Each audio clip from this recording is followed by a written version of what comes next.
বুখারী শরীফের ২৬ নম্বর হাদিস। এই হাদিসের মধ্যে আসছে, নবীজিকে প্রশ্ন করা হলো, আইয়ুল আমালি আফজল ইয়া রাসূলুল্লাহ, সবচাইতে কোন আমল শ্রেষ্ঠ আল্লাহ নবীর কাছে জানতে চায়। নবী জবাব দিলেন, ঈমানুন বিল্লাহি ওয়া রাসূলি, আল্লাহর প্রতি ঈমান আনা, নবীর প্রতি ঈমান আনা সবচাইতে শ্রেষ্ঠ আমল। আমি আল্লাহরে মানি, নবীরে মানি, এটাই শ্রেষ্ঠ আমল। প্রশ্ন করা হলো সুম্মা মাযা, এরপর সবচাইতে শ্রেষ্ঠ কোনটা? আল্লাহর নবী জবাব দিলেন, আল জিহাদু ফি সাবিলিল্লাহ, আল্লাহর রাস্তায় জিহাদ করা। তাইলা সুম্মা মাযা, প্রশ্ন করা হলো এরপর সবচাইতে শ্রেষ্ঠ আমল কোনটা? আল্লাহর নবী জবাব দিলেন, হাজ্জুন মাবরুর, কবুল হজ করা। এরপরে সবচাইতে শ্রেষ্ঠ ইবাদত কি? হজ কবুল হজ। বলেন কি হজ? হ্যাঁ, অনেকের হজ কবুল হয় না, এই জন্য এটার নাম হজ্জে মাবরুর। যাদের হজ কবুল হয় না, এই হজকে হজ্জে মাবরুর বলা হয় না। যার হজ কবুল হয় সেই হজকেই বলা হয় হজ্জে মাবরুর। মনে রাখবেন, যার হজ কবুল হয় সেটাকে বলা হয় হজ্জে মাবরুর। সবার হজ কবুল হয় না, হজ যাদেরটা কবুল হয় এটাকে বলা হয় হজ্জে মাবরুর। তো নবীজি বললেন, ১ নাম্বার আল্লাহরে মানা, নবীরে মানা, এটা শ্রেষ্ঠ আমল। ২ নাম্বার জিহাদ করা, এটা শ্রেষ্ঠ আমল। ৩ নাম্বার কবুল হজ করা, এটা শ্রেষ্ঠ আমল। বুখারী শরীফের ১৭৭৩ নাম্বার হাদিস আসছে, ক্বালা রাসূলুল্লাহ সাল্লাল্লাহু আলাইহি ওয়াসাল্লাম, আল হজ্জুল মাবরুর লাইসা লাহু জাযাউন ইল্লাল জান্নাহ। আল্লাহ নবী বলেন, হজ্জে মাবরুর, কবুল হজের সওয়াব একমাত্র, লাইসা লাহু সাওয়াবুন ইল্লাল জান্নাহ জাযাউন ইল্লাল জান্নাহ। নবীজি বলেন, হজ্জে মাবরুর, কবুল হজ যদি কেউ করতে পারে, তার প্রতিদান একমাত্র আল্লাহর জান্নাত। প্রতিদান একমাত্র আল্লাহর জান্নাত। হজ্জে মাবরুরের প্রতিদান একমাত্র আল্লাহর জান্নাত। হজ করলে কেউ আজকে হজ আদায় করছে, আশা যদি করে আমি হালাল টাকা দিয়ে সুন্দরভাবে হজ করছি, হুজুর আমি সাক্ষী দিতে পারি ইখলাসের সাথে হজ করছি, নবীজির এক হাদিস দ্বারা বোঝা যায় এই ব্যক্তিরও আগের সব গুনাহগুলো মাফ হয়ে যায়। দলিল মুসলিম শরীফের ২২০ নাম্বার হাদিস। নবীজির সাহাবা আমর রাদিয়াল্লাহু তাআলা আনহুকে নবীজি বলেন, আমা আলিমতা ইয়া আম, নবীর এক সাহাবা মারা যাবে, যাওয়ার সময় কান্না করা শুরু করে দেয়। নবীজি তার কাছে গেলেন, যাওয়ার পর বললেন, কি ব্যাপার, কান্না করো কেন? ওই সাহাবা জবাব দেয়, মরে যাব, মরার পর কি হবে আমার জানা নাই, এই জন্য কান্না করতেছ। আল্লাহ নবী বললেন, আমা আলিমতা ইয়া আম আন্নাল ইসলাম ইয়াহদিমু মা কানা ক্বাবলা, তুমি কি জানো না ইসলাম গ্রহণ করলে তার আগের সব গুনাহ মাফ হয়ে যায়। ওয়া আন্নাল হিজরাতা তাহদিমু মা কানা ক্বাবলাহা, হিজরত করলে তার আগের সব গুনাহ মাফ হয়ে যায়। ও আন্নাল হাজ্জা ইয়াহদিমু মা কানা ক্বাবলা, কোন ব্যক্তি যদি হজ আদায় করে তার আগের সব গুনাহগুলা মাফ হয়ে যায়। ইয়াহদিমু, সব ধ্বংস করে দেয়। হজ করলে তার আগের সবগুলা অপরাধী হজ ধ্বংস করে দেয়, সে একদম নিশ্চিহ্ন করে দেয়। ইয়াহদিমু, সব শেষ করে দেয় কেউ যদি হজ আদায় করে। হালাল টাকায় ইখলাসের সাথে নিয়ত পরিশুদ্ধ করে যদি কেউ হজ আদায় করে, আল্লাহ পাক রব্বুল আলামিন এই হজের কারণে তার আগের সব গুনাহ মাফ করে দেন। এবার 4টা কথা মনে রাখবেন, হজ, আরেকটা হলো কোরবানি। কোরবানির ক্ষেত্রেও সেম কথা, নিয়ত শুদ্ধ হওয়া, টাকাটা যেন হালাল হয়। বলেন, টাকা কি হয়? হারাম টাকায় কোরবানি দিয়েন না, হালাল টাকায় দিয়েন। কোরবানি হালাল টাকায় দিবেন, হারাম টাকায় দিবেন না। 3 জনে মিলে কোরবানি দেয়, আপনি চুপে চুপে হারাম টাকা কিছু সংগ্রহ এই জায়গায় শরীক হইলেন, এটা করেন না। 3 জনের টাকা যেন হালাল হয়, 3 জনের টাকা যেন কি হয়, 4 জনে করলে 4 জনের টাকায় যেন হালাল হয়। এই জন্য উত্তম হলো একা কোরবানি দেওয়া, তাহলে আর ঝামেলা থাকে না। নিয়ত অশুদ্ধ হইলে আপনারটা অশুদ্ধ, শুদ্ধ হইলে আপনারটাই শুদ্ধ। একা যদি কোরবানি দেন, আপনার কি প্রয়োজন আছে বড় গরু দেওয়া, আপনার সামর্থ্য আছে 10,000 12,000, একটা খাসি দিয়ে দেন, সমস্যা কি? অজিত আপনার তো কোরবানি উদ্দেশ্য, যদি কোরবানি উদ্দেশ্য হয়, একটা পশু জবাই করা উদ্দেশ্য হয়, এটা ছোট হোক বড় হোক, এটা কোনো সমস্যা না। বিসমিল্লাহ, আল্লাহুম্মা লাকাল হামদু ওয়া লাকাশ শুকরু। তো আপনার কোরবানি এটা যেন আদায় হয়, এটা হলো মূল উদ্দেশ্য। কি বলেন, আমরা কোরবানি করি কারে খুশি করার জন্য? আল্লাহরে। তো সেখানে আপনার টাকা মাকসাদ হবে কেন? যে 1 লক্ষ টাকা 1 কোটি টাকায় গরু কিনবো, এটা কেন মাকসাদ হবে? উদ্দেশ্য হবে আমি যাই কিনি আল্লাহর জন্য। তো এখন শরীকে কোরবানি দেওয়া জায়েজ, উত্তম হলো একা দেওয়া। একা দিলে নিয়তের মধ্যে গরমিল হওয়ার সমস্যা থাকে না। 4 জনে দিলে 4 জনের 4 রকমের নিয়ত হয়ে যেতে পারে, 4 জনের টাকার কারো একজনের ঝামেলা হয়ে যেতে পারে। এই জন্য উত্তম একা কোরবানি দেওয়া, এটা একটা ভালো সুরত। যদি আপনি পারেন তা একা কোরবানি দেন, না পারলে শরীকে দিলে জায়েজ আছে। গরুর গোশত মজা, এই জন্য অনেকে গরুতে শরীক হতে চায়, চেষ্টা করে। এই জন্য আসলে তো মজাটা উদ্দেশ্য না হওয়া, উদ্দেশ্য হলো আল্লাহরে খুশি করা। তা আল্লাহরে খুশি করতে গিয়ে আপনি একটা খাসি দুম্বা দিলে এটা তো কোনো সমস্যা নাই। আল্লাহ আমাদেরকে কোরবানির মূল হাকিকত বোঝার তৌফিক দান করেন। চারটা কথা মনে রাখবো আমরা, হজ কোরবানি সহ সমস্ত ইবাদতের ক্ষেত্রে। কয়টা কথা মনে রাখবো? এক নাম্বার নিয়ত, বলেন এক নাম্বার নিয়ত। এই বাংলাটা আরেকটু বাড়ান, বলেন বিশুদ্ধ নিয়ত। কি নিয়ত? বিশুদ্ধ নিয়ত। দুই নাম্বার ইখলাস, বলেন। তিন নাম্বার, এক নাম্বার গেল বিশুদ্ধ নিয়ত, দুই নাম্বার ইখলাস, তিন নাম্বার আল্লাহর কাছ থেকে প্রতিদান, বলেন কার কাছ থেকে প্রতিদান? প্রতিদান। চার নাম্বার লোক দেখানো যেন না হয়। কি দেখানো না হয়? এবার সুন্দরভাবে মিলান, নিয়ত পরিশুদ্ধ হওয়া, ইখলাসের সাথে হওয়া, আল্লাহর থেকে প্রতিদানের পাওয়ার আশায় হওয়া, রিয়া মুক্ত হওয়া। আমার কোরবানি এক নাম্বার বিশুদ্ধ নিয়তের সাথে হওয়া, দুই নাম্বার ইখলাসের সাথে হওয়া, তিন নাম্বার আল্লাহর কাছ থেকে প্রতিদান পাওয়ার আশায় হওয়া, চার নাম্বার মানুষকে দেখানোর উদ্দেশ্যে না হওয়া। মানুষকে দেখানোর উদ্দেশ্যে না হওয়া। এক নাম্বার কি বলছি? বুখারী শরীফের এক নাম্বার হাদিস, আলকামা ইবনে ওয়াক্কাস আল-লাইসি থেকে বর্ণনা, খুব মন দিয়ে শুনলেন। সামিআতু উমর ইবনে আল-খাত্তাব আলাল মিম্বার সামিআতু রাসূলুল্লাহ সাল্লাল্লাহু আলাইহি ওয়াসাল্লাম ইয়াকুল, ওমর ইবনে আল-খাত্তাব বলেন, আমি আল্লাহর নবীকে মিম্বরে বসে বলতে শুনেছি, মিম্বরে বসে নবীজিরে বলতে শুনলাম, ইন্নামাল আমালু বিন্নিয়াত, আমলের প্রতিদান নিয়তের উপর নির্ভর। আমলের প্রতিদান পাওয়া যায় বিশুদ্ধ নিয়তের উপর। নিয়ত যদি বিশুদ্ধ হয় আমলের প্রতিদান পাওয়া যায়। ওয়া ইন্নামা লিকুল্লি ইমরিইম মা নাওয়া, প্রত্যেক মানুষ যেই নিয়ত করে সেই নিয়ত অনুযায়ী তার প্রতিদান। প্রত্যেক মানুষ যে নিয়ত করে নিয়ত অনুযায়ী তার প্রতিদান। তাহলে বলেন, চারজন কোরবানি দেয়, তিনজনের মধ্যে, চারজনের মধ্যে দুইজনের নিয়ত খারাপ, দুইজনের নিয়ত শুদ্ধ আছে। হ্যাঁ, দুইজনের নিয়ত খারাপ, দুইজনের নিয়ত শুদ্ধ, কিন্তু ইবাদত কয়টা? একটা। এই জন্য ঝামেলা হয়ে যায়।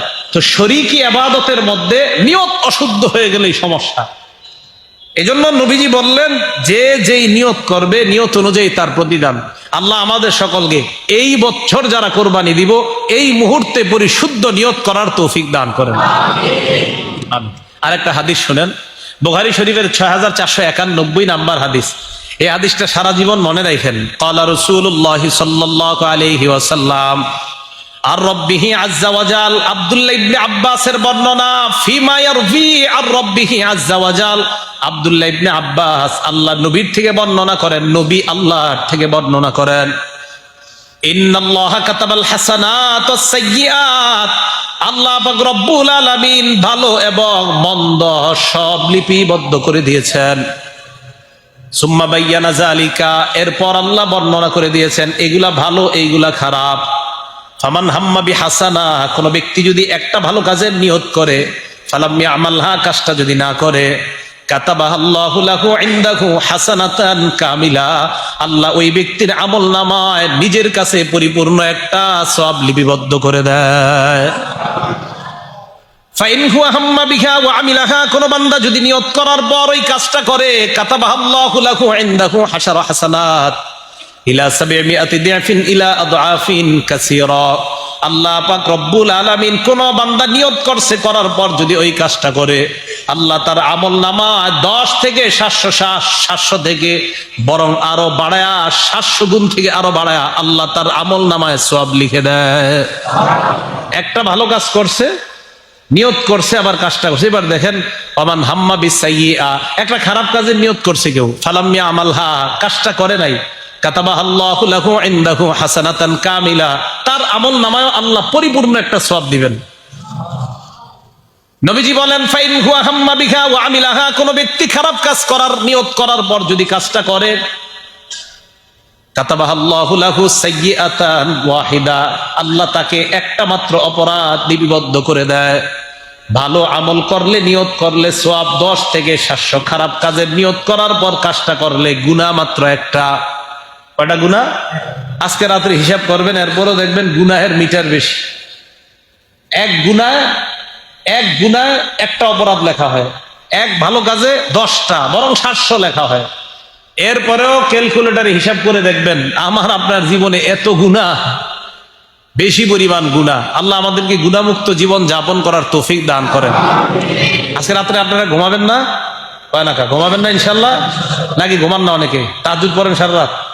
হ্যাঁ, তাহাজ্জুদ না বললে মোবাইল তো টিপাটিপি করেন একদম 3টা পর্যন্ত, অনেকেই, বা 4টা পর্যন্ত। অনেকে আবার ফজর নামাজ পড়ে ঘুমাবে, এই নিয়তে মোবাইল চালায় সারা রাত। হুজুর এই নিয়তে মোবাইল চালায় সারা রাত যেন ফজরটা পড়তে পারি। অনেকে আছে এরকম, কিন্তু এই জন্য ফেসবুক চালায়। অনেকে আবার অবৈধভাবে কারোর সাথে সম্পর্ক করে, সম্পর্ক করার পর আবার আলেমদের কাছে কাছে গিয়ে জিজ্ঞাসা করে, হুজুর একটা মেয়ের সাথে আমার কোনো খারাপ সম্পর্ক না, শুধু আমরা দুইজনকে ফজরের সময় জাগায় দেওয়ার জন্য একটু মোবাইলে সম্পর্ক রাখি। এগুলো শয়তানের নেক্সট শুরুতে ধোকা। কোন শুরুতে ধোকা? নেক্সট শুরু। অবৈধ ভালোবাসার যত সুরত হোক, কোন সুরতেই বৈধ না, সব অবৈধ, না জায়েজ, হারাম, বিলকুল হারাম। এটা জায়েজের কোনো সুরত নাই। তো কি বলে, আমি হেরে ফজরের সময় জাগাই দিব এই নিয়তে, সাহারির সময় উঠাই দিব, জিলহজ মাসের 9 রোজা রাখলে হুজুর কি প্রতিদান, এই জন্য চিন্তা করছি 2টা পর্যন্ত মোবাইলটা চালাই, আর এটা 3টার দিকে সাহারি দেখায় ঘুমায় যাই। কি অদ্ভুত শয়তানের নিয়ম। তো রাতে আজকে আপনারা ঘুমাবেন, নাসাই শরীফের 1787 নাম্বার হাদিস, 1787 নাম্বার হাদিস। রাতে তাড়াতাড়ি ঘুমায় যাবেন। আল্লাহ বলছেন, ওয়াজআলনাল লাইলা লিবাসা, আমি রাতকে বানাইছি পোশাক। রাতকে কি বানাইছি? পোশাক, আবরণ। এই আবরণ মানে এই পোশাকে তোমরা ঢেকে থাকবা। রাত্রে আপনারা না ঢাইকা সারাক্ষণ দিকে কি করেন? উল্টা পাল্টা। আল্লাহ রাতকে বানাইছে পোশাক হিসাবে, রাত বানাইছে আল্লাহ আরামের জন্য। আল্লাহ আমাদের এই কথাগুলো বোঝার তৌফিক দান করেন। তাহলে ওয়াজআলনান নাহারা মাআশা, আল্লাহ দিন বানাইছে মানুষের কামাই করার জন্য, রাত বানাইছে বিশ্রামের জন্য, আরামের জন্য। এজন্য এক আয়াতে আছে ওয়াজআলনা নাওমাকুম সুবাতা, আরেক আয়াতে আছে ওয়াজআলনাল লাইলা লিবাসা, আমি রাতকে বানিয়েছি আবরণ, আমি রাতে তোমাদের ঘুম, এই ঘুমকে তোমাদের প্রশান্তির কারণ বানিয়েছি, আর দিনকে বানিয়েছি তোমাদের জন্য কামাই করার জন্য। এজন্য যাদের রাতের ঘুম ভালো হবে, সুন্দরভাবে যারা সঠিকভাবে তাড়াতাড়ি ঘুমিয়ে যাবে, 9টা 10টায় যারা ঘুমিয়ে যাবে নিয়মিত ইনশাআল্লাহ, 3টা 4টায় বসে তাহাজ্জুদের সালাত আদায় করে, ফজরটা তারা সুন্দরভাবে ইমাম সাহেবের পিছনে আদায় করে, হাদিসে নবীজি বলেন ফাহুয়া ফি জিম্মাতিল্লাহ, যেই বান্দা ফজর আদায় করে এই বান্দা আল্লাহর জিম্মায় চলে যায়। আল্লাহর জিম্মার মাধ্যমে তার দিন শুরু হয়, এইভাবে তার রাত পর্যন্ত হয়ে যায়। সারাদিনের ইনকাম, কত সুন্দর ইনকাম। জোহরের সময় জোহর পরে, আসরের সময় আসর পরে, মাগরিব পরে, এশা পরে, এশার নামাজের পর দ্রুত আবার তাড়াতাড়ি নবীজির সুন্নাহ মোতাবেক এশার আগেই খানাটা খেয়ে নেয়। এশার আগে কি করে? খানা খায়। আপনারা তো খানা খান রাত 10টায়, এর লেগে পেট এত বড় হয় এক একজনের। রাত 10টা 11টায় খানা খায়, খায়া তাড়াতাড়ি একদম সাথে সাথে বিছানায় মাথাটা লাগায় দেয়। তো পেট বাঙালিদের বাড়বে না কাদের বাড়বে? এশার নামাজের আগে আপনি নিয়মিত খানা খান, খানা খাওয়ার পর এশার সালাত আদায় করেন, এশার নামাজের পর 2 রাকাত সুন্নত আছে, 3 রাকাত বিতির আছে, পারলে আরো 8 রাকাত বাড়ায় পড়েন তাহাজ্জুদ। খালি রমজানে গেলে 8 রাকাত পড়েন না? নবীজির হাদিসে আসছে নবীজি রমজান আর রমজানের বাইরে 8 রাকাত পড়তো সারা রাত। তো এই রাত্রে 8 রাকাত তাহাজ্জুদ, এটা রমজানের বাইরে আইলে ঝগড়াটা হয় না, শুধু রমজান আসলে হয়। অথচ ওই হাদিসে আছে নবীজি সারা বছর 8 রাকাত পড়তেন। পড়েন না কা? তো এই 8 রাকাত পড়েন। আপনি এশার আগে খানা খান, নিয়মিত সুন্নত পড়েন, আরো 8 রাকাত বাড়ান, 10 রাকাত হইল। বিতির 3 রাকাত, 13 রাকাত, এশার নামাজ 4 রাকাত, 17 রাকাত পরে আপনি এরপরে বিছানা যান। আপনার পেট বাড়বে না, আমি গ্যারান্টি দিয়ে গেলাম। আপনার পেট বাড়ার সুযোগই তো নেই। খানা খায় না এসে নামাজে দাঁড়াইলেন, তো পেট বাড়বে কোন দিক দিয়ে? এত বড় বড় এক একজন পেট বানায় আর ইবাদত করতে পারে না। তো বুঝাইতে চাইলাম, রাতে তাড়াতাড়ি খাওয়া, খেয়ে এরপরে আপনি এশার সালাতের পর 9টা 10টার মধ্যে ঘুমাতে যাওয়া। নাসাই শরীফের 1787 নাম্বার হাদিস শোনেন, নবীজি সাল্লাল্লাহু আলাইহি সাল্লাম বলেন, মান আতা ফিরাশা, যে ব্যক্তি বিছানায় আসার পর ওয়ানাওয়া ইয়াকুমু মিনাল লাইল, ওই ব্যক্তি নিয়ত করে আমি রাতের বেলায় জাগ্রত হব। বিছানায় আসার পর নাওয়া ইয়াকুমু ইউসাল্লি মিনাল লাইল, আজকে আপনারা বিছানায় গেলেন, যাওয়ার পর রাতের বেলা আপনারা নিয়ত করলেন আমি রাতের বেলা উঠবো, ওঠার পর তাহাজ্জুদের সালাত আদায় করব। তাড়াতাড়ি আপনি বিছানায় গেলেন, যাওয়ার পর নিয়ত করলেন আমি তাহাজ্জুদের সালাত আদায় করার জন্য 3টা 3:30টায় উঠে যাব। ফাগলাবাত আইনা, রাতের বেলা আপনি উঠতে পারেন নাই, তাহাজ্জুদের সময় আপনি ঘুমায় আছেন। নামা হাত্তা আসবাহা, ঘুমাইতে ঘুমাইতে ফজরের নামাজের সময় হয়ে গেছে, ঘুমাইতে ঘুমাইতে ফজরের নামাজ হয়ে গেছে। মুয়াজ্জিনের আজান দেওয়ার পর আপনার ঘুম ভেঙে যায়। ভালো করে শুনেন এই হাদিসটা। মুয়াজ্জিনের আজানের পর ঘুম ভাঙার পর আপনি চিন্তা করলেন, ইন্না লিল্লাহ, আমি না তাহাজ্জুদের নিয়ত করে ঘুমিয়েছিলাম। আল্লাহ নবী বলেন, কুতিবা লাকুম মা নাওয়াত, যেই নিয়ত করে ঘুমিয়েছ তোমার আমল নামায় তাহাজ্জুদের সওয়াব লেখা হয়ে গেছে। প্রশ্ন হলো, হুজুর আমি যে ঘুমাইলাম কেন? আল্লাহ নবী কয়, কানাত নাওমুহু সাদাকাতান আলাইহি মিনাল্লাহি আযজা ওয়া জাল, এই যে রাতের বেলা তাহাজ্জুদের সময় ওঠার নিয়ত করার পরে উঠতে পারো নাই, ওই সময়ের ঘুমটা আল্লাহর পক্ষ থেকে তোমার জন্য হাদিয়া। এটা আল্লাহ আপনার ঘুম পাড়ায় রাখছে। তাহাজ্জুদের সময় উঠতে পারেন না, নিয়ত ছিল, আজকে থেকে নিয়ত করবেন। তবে শর্ত হইল সত্যিকার অর্থে নিয়ত, তাড়াতাড়ি বিছানায় গিয়ে নিয়ত করতে হবে। আপনি 1টা বাজে যদি নিয়ত করেন তা আপনি তো উঠতে পারবেন না, এটা শিওর। মোবাইল চালানো বাদ দেন, রাতের বেলা মোবাইল চালানোটা একটু কমায় দেন। মাগরিবের আগে মোবাইলটা ডয়ারে ঢুকান, অথবা অফিস থেকে আইসা মোবাইলটা রেখে দেন, রাতে আর মোবাইল হাতে নিয়েন না। ইনশাল্লাহ দেখবেন ঘুম ভালো হবে। মোবাইল হাতে না নিলে ঘুম ভালো হবে রাতের। মোবাইলের আলো, অন্ধকারের মধ্যে যারা মোবাইল দেখবেন আপনার ঘুম কেড়ে নিয়েছে এই মোবাইল। অন্ধকারের মধ্যে যারা মোবাইল দেখবেন এই মোবাইলের আলো আপনার ঘুম কেড়ে নিবে। এজন্য রাতের বেলা মোবাইল বেশি চালায়েন না, ঘুম কেড়ে নিবে, এ আপনার ঘুম শেষ করে দিবে মোবাইলের যে স্ক্রিনের আলোটা। তাও বুঝাইতে চাইলাম, রাতের বেলা চেষ্টা করবেন মোবাইল না চালানোর জন্য। ইনশাল্লাহ আপনার 2, 4, 5 ঘন্টার ঘুমও, ওই ঘুম দেখবেন আপনার শারীরিক যে ঘুমের চাহিদার দরকার, ওই চাহিদা ইনশাল্লাহ আল্লাহ পূরণ করে দিবেন। তাহলে আমরা আজকে থেকে ইনশাল্লাহ তাহাজ্জুদের নিয়ত করবো। তো নিয়তের একটা মূল্য আছে না নাই? আছে। পরিশুদ্ধ নিয়ত করা।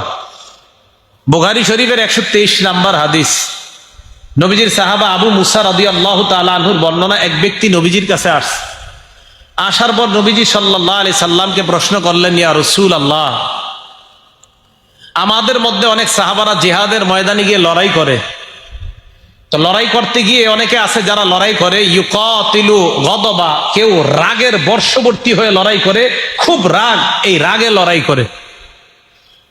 আবার আমাদের মধ্যে কেউ কেউ লড়াই করে ইউকাতিলু হামিয়াতান। কেন লড়াই করে? কয় ভিতরের হিংসার বর্ষবর্তী হয়ে অথবা প্রতিশোধের নেশায় লড়াই করে। মানফি সাবিলিল্লাহ, হুজুর কে আল্লাহর রাস্তায় আপনার কাছে জানতে চাই। ফারাফা ইলাইহি রাসাল্লাহ, নবী তার দিকে মাথা উঠাইলেন, উঠায়া বললেন, মান কাতালা লিতাকুনা কালিমাতুল্লাহি হিয়াল উলিয়া, আল্লাহর দিন দুনিয়াতে বিজয় করার জন্য যারা লড়াই করে, এটাকেই বলা হয় আল্লাহর রাস্তার লড়াই। রাগে লড়াই করে, এটা আল্লাহর রাস্তার লড়াই না। প্রতিশোধের নেশায় লড়াই করা আল্লাহর রাস্তার লড়াই না। একমাত্র আল্লাহর দিন দুনিয়াতে প্রতিষ্ঠা করার জন্য যেই লড়াই হয়, এটাকে বলা হয় আল্লাহর রাস্তার লড়াই, এটাকে বলা হয় আল্লাহর রাস্তার মুজাহিদ। হাদিসের মাধ্যমে বুঝতে পারলাম, নিয়ত পরিশুদ্ধ করে একমাত্র আল্লাহর হুকুম পালন করার জন্য, আল্লাহর বিধান দুনিয়াতে কায়েম করার জন্য লড়াইকে বলা হয় আল্লাহর রাস্তার লড়াই। সহিহ বুখারীর আরেকটা বর্ণনা শোনেন, হাদিস নাম্বার 1421 নম্বর হাদিসের বর্ণনা। নবীজি বলেন, ক্বালা রাজুলুন, অতীত জামানার এক ব্যক্তি নিয়ত করেছে, লা তাসাদদাকান্না, আমি সদকা করব। খরাজা বিসাদাকাতিহি, রাতের বেলা সদকা নিয়ে বের হয়। বের হওয়ার পর ফাওয়াদাহা ফি ইয়াদি সারিকিন, একজন চোরের হাতে সদকা করছে। সদকা চোরের হাতে দেওয়ার পর লোকটা রাতের বেলা ঘুমায়। সকালবেলা জনগণ বলা বলি করতে লাগলো, আসবাহু ইয়াতাহাদ্দাসুনা তুসাদ্দিকাল লাইলাতা আলা সারিক। জনগণ সকালবেলা বলা বলি করতে লাগলো, যাকে যাকে রাতে যাকে সদকা করা হয়েছে সে একজন চোর। এক ব্যক্তি নিয়ত করছে সদকা করবে, রাতের বেলা সদকা নিয়ে বের হয়ে একজনের হাতে সদকা দিছে, এটা চোর।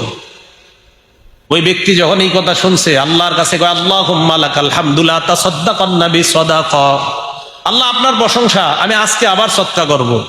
ফাখরাজা বিসাদাকাতিহি, সদকা নিয়ে বের হয়। বের হওয়ার পর ওই ব্যক্তি যখন সদকা নিয়ে যায়, যাওয়ার পর ফাওয়াদাহা ফি ইয়াদি জানিয়া, একজন ব্যভিচারিণী নারীর হাতে সদকা করছে। প্রথম দিন কার হাতে? দ্বিতীয় দিন ব্যভিচারিণী, টাকার বিনিময়ে যে সতীত্ব বিক্রি করে বেড়ায় এমন একজন নারীর হাতে। জনগণ সকালবেলা বলা বলি করতে লাগলো, তুসদ্দিকুল লাইলাতা আলা জানিয়া, একজন ব্যভিচারিণী নারীকে সদকা করা হয়েছে। ওই ব্যক্তি আল্লাহকে বললেন, আল্লাহুম্মা লাকাল হামদু আলা জানিয়া, মাবুদ আমার জানা নাই আমি একজন ব্যভিচারিণী নারীকে সদকা করলাম। লা তাসাদ্দাকান্না, আমি আজকে আবার সদকা করব। তৃতীয় দিন লোকটা সদকা নিয়ে বের হয়, ফাওয়াদাহা ফি ইয়াদি গনিন, একজন ধনী মানুষের হাতে সদকা দিছে। 3 নাম্বার দিন একজন ধনী মানুষ তাড়াতাড়ি দিয়ে দৌড়। সকালে জনগণ কয়, রাতের বেলা যাকে সদকা করা হয়েছে একজন ধনী মানুষ। ওই লোকটা চিন্তা করলো, আমি প্রথম দিন চোরকে সদকা করলাম, দ্বিতীয় দিন একজন ব্যভিচারিণীকে, তৃতীয় দিন ধনী মানুষকে। আল্লাহরে বলে, আল্লাহ আমার তো জানা ছিল না, আমি সদকা করছি। মাবুদ আমার টাকা পয়সা থাকলে, এটা অন্য বর্ণনা, এটা বুখারী বর্ণনা না, বুখারীর যতটুকু বলছি এতটুকু বুখারীর, এই বর্ণনাটা অন্য বর্ণনা আছে। আমার টাকা থাকলে আমি আজকে আবার সদকা নিয়ে বের হতাম, এটা বইলা লোকটা ঘুমাইছে। এই ঘুমানো থেকে আবার বুখারীর বর্ণনা। ফাকিল আলাহু, ঘুমের মধ্যে তাকে বলা হলো, আম্মা সাদাকাতুকা আলা সারিক, তুমি যে চোরকে সদকা করছো, ফালা আল্লাহু আইয়াস্তাইফা আন সারিকাতিহি, তোমার টাকা পেয়ে হয়তো লোকটা আর চুরি করবে না, এর জানা নাই। দ্বিতীয় দিন তুমি সদকা করলা ব্যভিচারিণীকে, ফালা আল্লাহা আন তাস্তাইফা আন জিনাহা, ব্যভিচারিণী হয়তো আর জিনার কাজ করবে না। 3 নাম্বার দিন সদকা করলা একজন ধনী মানুষকে, ওই ব্যক্তি উপদেশ গ্রহণ করবে, আগে কত যাকাত দেয় নাই, সদকা করে নাই, এখন থেকে যাকাতও দিবে, সদকা দিবে। তুমি 3টা সদকা করলা, নিয়ত পরিশুদ্ধ হওয়ার কারণে তোমার 3টা সদকা আল্লাহর দরবারে কবুল হয়ে গেছে। পরিশুদ্ধ নিয়ত হলে আমল কবুল করে আল্লাহ।